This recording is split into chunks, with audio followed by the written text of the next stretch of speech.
kao prvi korak za ulaganje u kriptovalute mora da vam bude edukacija.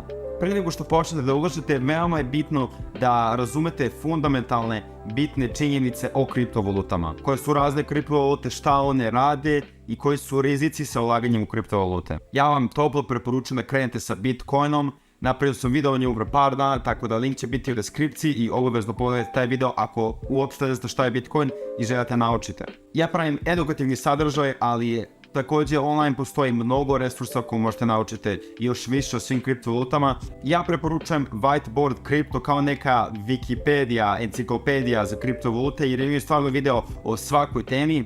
Link za njihov kanal će biti u deskripciji. Ako ste kompletni početnik, kao što sam rekao, Bitcoin treba da bude prva tačka kontakta za vas sa kriptovalutama. I dok ne naučite i potpuno razumete Bitcoin, ne preporučujem da istražujete bilo šta o bilo kojoj drugoj kriptovaluti, sem možda Ethereuma. Za par dana ću izbaciti video o Ethereumu, koja je druga najveća kriptovaluta, tako da definitivno se pretplatite na kanal i pogledajte taj video ako želite naučiti šta je Ethereum.